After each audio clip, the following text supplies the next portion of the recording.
seminário. O santuário tinha uma fachada, um visual muito bonito. Quem desejar conhecer a fachada tanto da primeira igreja, primeira igrejinha, primeira ermida de Azambuja, e a segunda igreja que foi o santuário que eu conheci, poderá dirigir-se ao museu lá em cima, perto do sino. Há umas pinturas, tanto da primeira igreja como da segunda igreja, ou seja, o segundo santuário. E quem quiser notícias ainda mais precisas, mais pormenorizadas, poderá procurar o livro do padre José Artolino Bezen e também o livrinho de Dom Afonso. Dom Afonso deixou um livrinho escrito que ele terminou pouco antes de falecer. Muito bem feito, um resumo sucinto de todos os setores de Azambuja. O santuário, o seminário, o hospital, o asilo e o atual museu também. Quanto ao santuário, ele tinha duas festas anuais, 26 de maio e 15 de agosto.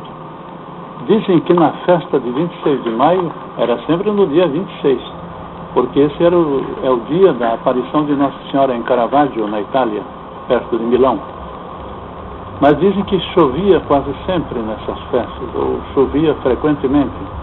Então resolveram fazer uma outra, um pouco mais adiante, num tempo que lhes parecia mais seco. Então descobriram o dia 15 de agosto. Passaram a fazer festa também no dia 15 de agosto. Aliás, a primeira festa de agosto realizou-se no ano de 1900. Por isso é que neste ano agora, nós festejamos a festa número 100. Festejamos a festa, de fato. Comemoramos com aquele bolo de 100 metros, como todos estão lembrados. Quando nós íamos ao santuário, íamos todos os dias, aliás, a missa era sempre no santuário, ao menos nos primeiros tempos. Depois, mais tarde, quando foi construído o Hospital Novo, abriu-se mais espaço na casa que hoje é museu, mas que naquele tempo passou a ser apenas seminário. Mas nos primeiros tempos nós íamos à missa todos os dias no santuário, e também quando havia bênção com o Santíssimo, íamos ao santuário. É lá que se dava a bênção com o Santíssimo. Em tempo de chuva nós íamos por um passadiço coberto atrás do atual museu. Já não existe mais esse passadiço. Mas em dias de bom tempo nós íamos pelo ar livre mesmo. A missa festiva de maio, tanto como de agosto, se dava na gruta, pelas 10 horas da manhã, com grande presença de romeiros. Não vinha o bispo para essa festa. Também não havia missa vespertina. Na noite, na véspera, não havia missa, é claro, mas apenas uma novena solene. Novena soleníssima. Mas nós não participávamos dessa festa na praça. Nós não podíamos andar na praça nesse dia da festa. Por isso também não sabíamos o que se passava lá na festa, pois nesses dias era proibido sair para a praça. Lá pelos anos 40, 1940, o arcebispo começou a comparecer à festa de agosto, o que logo se converteu em tradição. Hoje não se pode mais imaginar uma festa de agosto sem a presença do arcebispo. A festa, durante muito tempo, foi celebrada sempre no dia 15 de agosto, porque em toda parte o dia 15 era feriado, era dia santo e feriado. Então, para o povo, para os devotos de Nossa Senhora de Azambuja, era fácil locomover-se até aqui. Depois, mais tarde, vieram novas leis por parte do governo federal e foi supresso, então, o feriado do dia 15 de agosto, entre outros, também 29 de junho, por exemplo. Mas, com isso, os municípios que enviavam grande quantidade de romeiros, como Blumenau, Itajaí, Joinville, Jaraguá, São Francisco do Sul, Araquari, São José, Biguaçu, Santo Amaro, Palhoça, esses municípios todos passaram a reduzir o número de romeiros, dos seus romeiros que vinham para cá. porque a maioria deles tinha que trabalhar. Foi abolido o feriado e daí diminuiu o número de romeiros.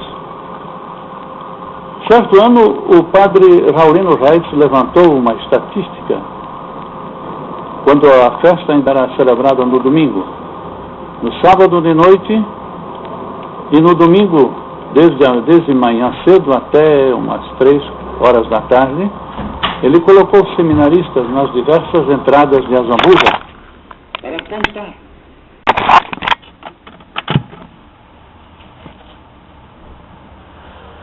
Vou relatar aqui algumas achegas à história oficial do Hospital de Azambuja.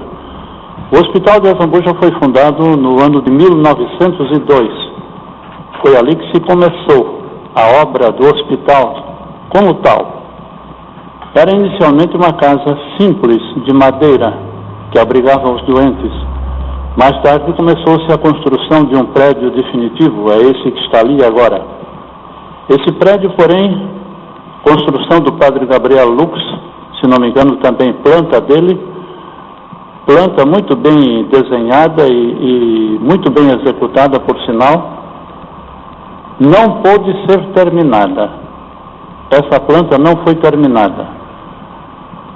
Quando chegou aqui o seminário, em 1927, foi que se deu então, deram-se pressa em construir aquela parte que estava faltando, do lado direito. Portanto, o prédio ficou inacabado até 1927, mas funcionando a pleno vapor como hospital. Mas era um hospital pequeno, tinha também a clausura para as irmãs lá dentro, de sorte que não sobrava muito lugar para os doentes. Em 1927, o Seminário Menor da Arquidiocese também havia sido fundado em Florianópolis. Mas a casa que abrigava os seminaristas era muito acanhada demais. Por isso, Dom Joaquim, o arcebispo, mandou que o seminário se transferisse com armas e bagagens aqui para Azambuja. Naturalmente, a população de Brusque não viu com bons olhos essa iniciativa do arcebispo. Protestaram, quiseram até impedir a vinda dos seminaristas, a entrada dos seminaristas aqui em Azambuja. Mas houve um pequeno contratempo e o seminário veio para cá, plantou-se aqui. Mas o arcebispo se comprometeu perante a paróquia, perante o município de Brusque, perante a sociedade brusquense, a construir um novo hospital, aqui em Azambuja mesmo, para que fosse o hospital da cidade de Brusque. Essa construção começou mais ou menos em 1933. Primeiro fizeram o fundamento com pedra de granito, depois passaram por cima dessas paredes de granito uma cinta de cimento armado e em seguida começaram a colocar sobre essa cinta de cimento armado as paredes do hospital. Lembro-me de que isso foi mais ou menos em 1933 que se começou essa construção. Foi inaugurada a construção, ou então o hospital foi inaugurado no ano de 1936. Inicialmente o hospital estava previsto para ser um andar, mas os padres que estavam aqui, se não me engano foi Padre Inácio Hort e Padre Bernardo Peters, por sua conta decidiram jogar mais um andar por cima dessa planta baixa. Então teria o térreo e o primeiro andar. Assim o hospital começou com 2 pisos. Em 1936 foi inaugurado o hospital, como eu disse, e o hospital antigo, doentes, instrumentos, camas, leitos para doentes, a clausura das irmãs, tudo se transferiu para o novo hospital. E o atual museu passou a ser exclusivamente seminário. Vejam como as fases pelas quais passou o atual museu. Primeiro o hospital, depois seminário e hospital ao mesmo tempo. Por fim, com a inauguração do novo hospital, passou a ser seminário, exclusivamente seminário, e hoje é museu da Arquidiocese. E um museu talvez dos mais importantes do país. Dizem algumas fofocas que as irmãs não queriam se mudar para a nova clausura delas no hospital, mas parece que os padres recorreram ao comando geral da província, das Irmãs da Divina Providência, e veio ordem de cima para que elas se transferissem com armas e bagagens, todas elas, com tudo o que tinham, para o hospital, para a clausura destinada a elas. Os recursos para essa, aliás, ainda mais uma coisinha, atrás do hospital foi cavado um poço artesiano, mas não deu muito resultado, não funcionava muito bem. A água que ele fornecia era muito pouca, então resolveu-se ir sempre buscando água da gruta, porque a água da gruta sempre era uma água muito boa e jorrava bastante água. Os recursos para a construção, em grande parte, vieram da firma Renault, doação do cônsul Carlos Renault, que era o fundador da firma Renault e das fábricas Renault. E daí também o motivo porque o nome do hospital é Hospital Arquidiocesano Cônsul Carlos Renault. Eu conheci o cônsul Carlos Renault, já velhinho. Ele vinha diariamente com o seu automóvel aqui para ver a construção do hospital. Não sei se ele fazia a inspeção, mas ele vinha visitar a construção. E ele era um homem muito determinado. Quando via que alguma coisa não estava funcionando direito, ele reclamava. E aí então, com essas visitas diárias dele, ele vinha aqui diariamente para visitar, para ver as obras. Eu acho que a construção progrediu a olhos vistos por causa das visitas dele. Um particular é o motorista particular que vinha com ele. Era um senhor chamado, um senhor de sobrenome Stutzer. Stutzer foi, mais tarde, um dos inventores da geladeira Cônsul. Não sei se todos sabem que a geladeira Cônsul, em primeiro lugar, foi inventada para ser geladeira do interior, daquele povo que não tinha força elétrica, que não tinha luz elétrica. Essa geladeira funcionava com uma lâmpadazinha de querosene. Essa lâmpadazinha de querosene fazia funcionar a geladeira. Hoje em dia, isso pertence ao passado, a lâmpada de querosene. Hoje a geladeira Cônsul e os refrigeradores Cônsul e assim por diante, os aparelhos da marca Cônsul são muito conhecidos em todo o país. E a lâmpadazinha de querosene é apenas uma recordação longínqua. E o Sr. Stutzer, motorista particular do Sr. Carlos Renault, foi mais tarde um dos inventores dessa geladeira. Mas eu tenho outro particular a contar sobre o Sr. Stutzer. Era um homem muito alegre, muito divertido, muito extrovertido também. É que ele era motorista particular do cônsul, e a visita do cônsul aqui às obras do hospital se dava sempre de tarde, quase sempre na hora em que os seminaristas estavam no pátio em frente da igreja. Era o nosso pátio de recreio, de jogos. Os seminaristas estavam ali fazendo algum esporte. E um dos esportes mais bem quistos, mais desejados pela rapaziada, era o jogo do escudo.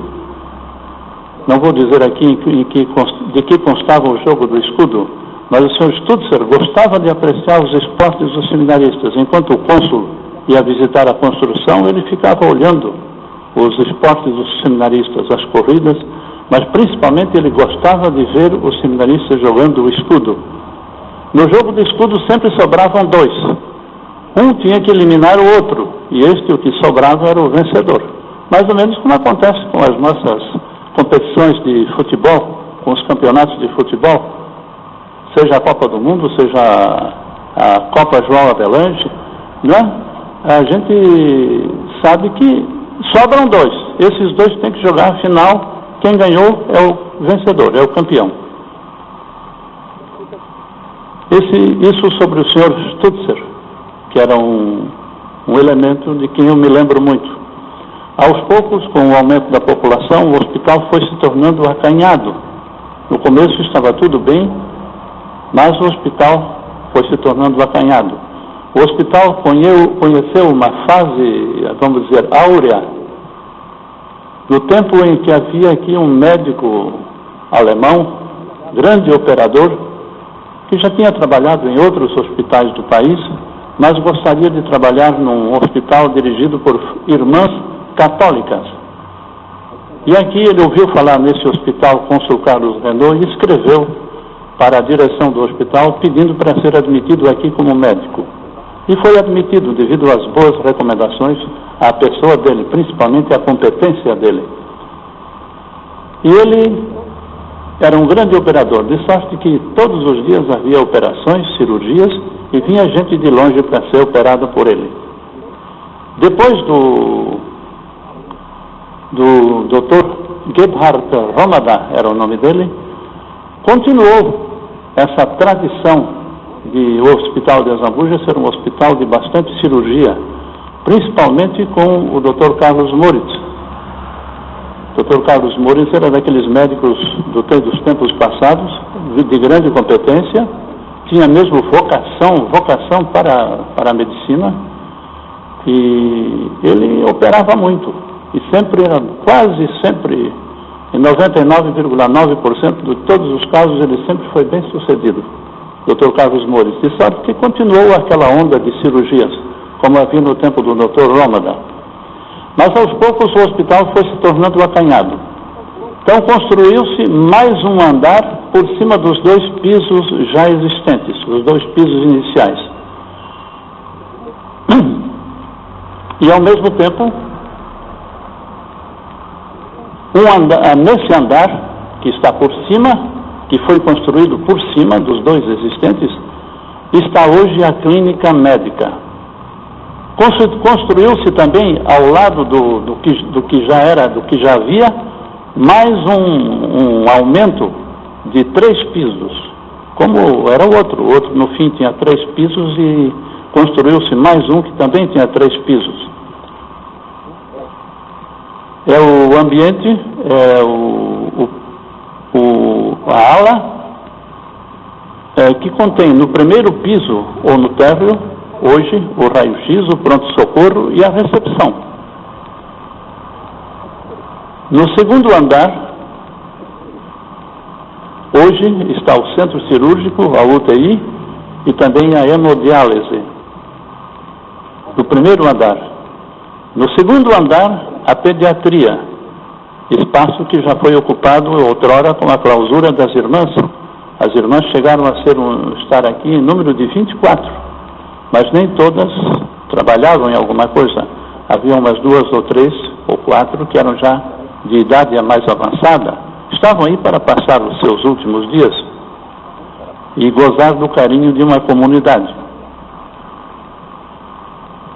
Esse aumento e esses melhoramentos tiveram lugar mais ou menos no mesmo tempo da construção do seminário. Não sei de onde foram tirar todo esse dinheiro, mas bastante coisa veio da Alemanha para a construção do seminário, de sorte que aliviou um pouco a caixa do lado de lá e foi possível gastar um pouco mais do dinheiro de Azambuja na construção do hospital. Mas vieram também outras verbas para a construção do hospital, não somente das despesas ordinárias. Por cima da clínica cirúrgica, instalou-se a hoje chamada clínica médica. Mais tarde veio um outro aumento.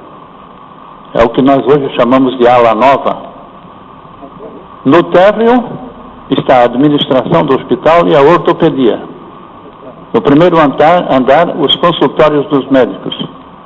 E no segundo andar, os apartamentos e a maternidade. Esse conjunto chamado ala nova, ainda hoje assim se chama ala nova, apesar de já não ser mais tão nova assim, foi inaugurado em dezembro de 1988. E essa inauguração fez parte das comemorações do jubileu áureo de ordenação sacerdotal de Dom Afonso. Bom, no ano que vem, como eu dizia no começo, vamos celebrar o centenário do nosso hospital, 2002. O hospital foi fundado em 1902, os 100 anos do hospital. Isso me faz lembrar a festa dos 50 anos do hospital. Eu estava aqui como padre, professor, padre jovem ainda, o reitor do seminário era o Dom Afonso, o diretor do hospital era o padre Guilherme Klein, e havia diversos outros padres que trabalhavam aqui no seminário e também ajudavam a atender o movimento do santuário.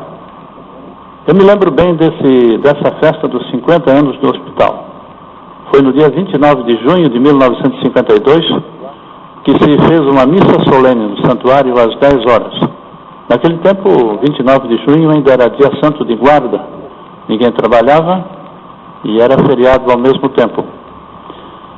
Então fez-se essa missa solene no santuário às 10 horas. A missa foi cantada pelo coral do seminário, com acompanhamento de orquestra dos irmãos Krieger e mais algumas pessoas.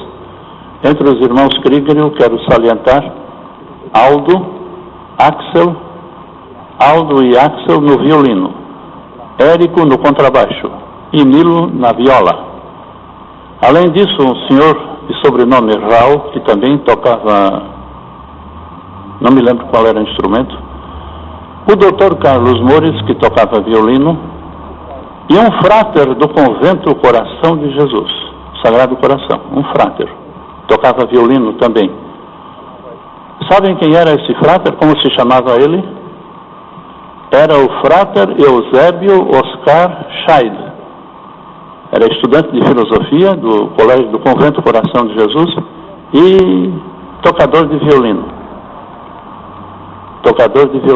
Ele também tocou violino nessa oportunidade. Hoje ele não toca mais violino, mas dirige alguma outra coisa muito mais importante do que um violino.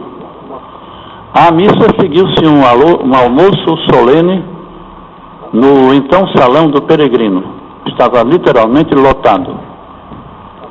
E assim está, só tenho a dizer ainda que está próxima a data do centenário do hospital, no ano de 2002. Era isso que eu tinha a dizer sobre o hospital.